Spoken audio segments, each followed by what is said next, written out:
السلام علیکم ناظرین اکرام، مسئلہ یہ تو ہے کہ اس وقت بالکل لاہور کے نواح میں ایک بہت بڑا خطہ، بہت بڑا علاقہ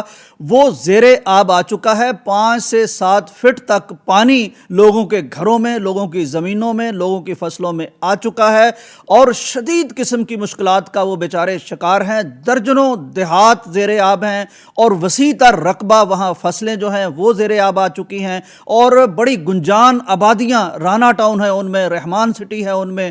پٹھان کالونی ہے اور بے شمار جو گاؤں ہیں وہ زیر آب آ چکے ہیں۔ لیکن میں سمجھتا ہوں اس سے بڑی مصیبت اور اس سے بڑی دقت اور اس سے بڑا سانحہ یہ ہے کہ ان کی طرف کوئی توجہ نہیں کر رہا۔ کیوں نہیں کر رہا؟ اس لیے نہیں کر رہا کہ نہ تو انڈیا نے پانی چھوڑا ہے، نہ راوی بپھرا ہے، نہ ہمارے سیلاب کے متعلق قومی میڈیا نے کوئی بتایا ہے، نہ ہماری جو حکومتی ذرائع ہیں انہوں نے بتایا ہے۔ تو لوگ پریشان ہیں کہ آخر جب پورے ملک میں کوئی اس طرح کا معاملہ نہیں ہے تو یہ کس طرح کی خبریں ہمیں دی جا رہی ہیں۔ اس لیے پوری طرح میڈیا بھی ان کی طرف توجہ نہیں کر پایا اور حکومت بھی بڑی دیر سے حرکت میں آئی ہے۔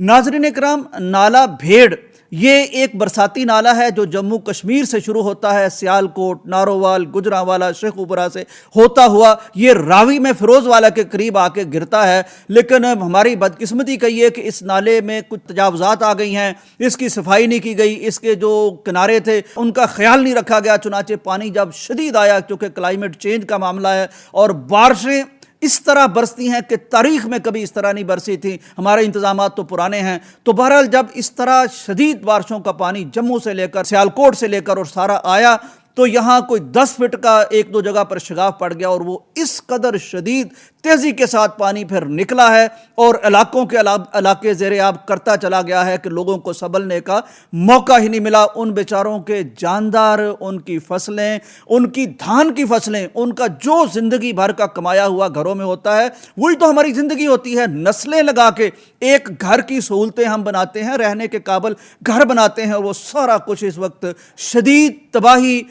سے دو چار ہے۔ موٹر وے سٹی آپ لے لیجئے، اس میں آپ مرید کے تک، نارنگ منڈی تک، یہ بہت بڑا ہزاروں ایکڑ میں آپ کو بتا رہا ہوں علاقہ ہے جو اس وقت زیر آب ہے اور وہاں کے انسان شدید مشکلات کا شکار ہیں۔ میں آپ کو بتاؤں کہ ہماری پیغام کی ٹیم زمزم، ظاہر آپ اس سے واقف ہیں بڑی اچھی طرح، جب بھی کوئی اس طرح کی قدرتی آفت آتی ہے، ہمارے مسلمان بھائیوں پر کوئی مصیبت ٹوٹتی ہے، اہل وطن پر کوئی مصیبت ٹوٹتی ہے تو جہاں بے شمار ہماری فلاحی تنظیمیں درد کم کرنے کے لیے نکلتی ہیں تو پیغام ٹی وی، چونکہ اس کی پہلی اور بنیادی ذمہ داری یہ ہے کہ یہ ایک ٹی وی ہونے کے ناطے آپ کو ٹھیک خبر دیتا ہے۔ جب میڈیا پر کوئی خبر نہیں ہوتی تو ہم اپنے بھائیوں کی خبر آپ کو پہنچاتے ہیں، لیکن ساتھ ہی ساتھ دکھی انسانیت، چونکہ دیکھے نہیں جاتے دکھ، اور ناظرین ہمیں کہتے ہیں کہ یار آپ بھی تو ان تک پہنچاؤ نا، خبر پہنچاتے ہو، جب دیکھتے ہو انہیں آنسو بہاتے ہوئے، بھوکے بیٹھے ہوئے، پیاسے بیٹھے ہوئے تو وہ ہم سے لے جاؤ ایمانتے اور دو ان کو جا کے۔ تو پیغام ٹی وی نے بھی سندھ سے لے کر راجن پور سے لے کر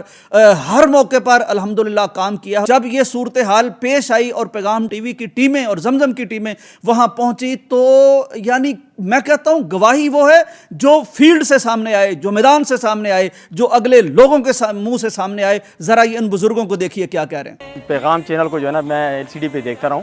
ان کے جو دینی مسائل ہیں ماشاءاللہ میں سنتا رہا ہوں، اور جیسے CD پہ کہتے ہیں کہ ہم خدمت خلق کر رہے ہیں، آج ویسی خدمت خلق کے ساتھ پانی میں آ کر ہماری خدمت کر رہے ہیں۔ بزرگ فرما رہے ہیں کہ میں ٹی وی دیکھا کرتا تھا، اس کی فلاحی سرگرمیوں دیکھا کرتا تھا کہ جناب کبھی یہ سندھ میں جا کے لوگوں کے جناب واٹر پمپ لگا رہے ہیں، کبھی یہ سیلاب زدگان کو جا کے ریسکیو کر رہے ہیں، کبھی ریلیف کا کام کر رہے ہیں، کبھی مساجد کی تعمیر کر رہے ہیں، کبھی گھروں کی تعمیر کر رہے ہیں، کبھی راشن بانٹ رہے ہیں۔ تو لیکن آج جب ہم پہ مصیبت آئی ہے تو میں یہ دیکھ کر دھنگ رہ گیا ہوں کہ آج وہ پیغام ٹی وی ہم تک ان کی ٹیم پہنچی ہے۔ پہلے نشریات پہنچتی تھی، پہلے دعوت دین پہنچتی تھی، اور آج وہ اپنے ہاتھوں میں پانی کی بوتلیں لے کر اور یہ کھانے کے ڈبے لے کر اور پانیوں میں اترتے ہوئے ہم تک پہنچے ہیں۔ آپ ذرا فوٹیجز دیکھیے، یہ نئی میڈیا دکھا رہا، مجھے نہیں پتا کیوں نہیں دکھا رہا، اور لیکن یہ سانحہ معمولی نہیں ہے۔ اتنے بڑے کروڑوں کی آبادی والے لاہور میٹرو سٹی کے نواح میں بالکل یعنی لوگ جا کے دیکھ سکتے ہیں۔ میں کہتا ہوں تشریف لائیے، آپ کشتیوں پہ بیٹھیے، آپ لوگوں کے جا کے دیکھیے، وہ تو پانی کو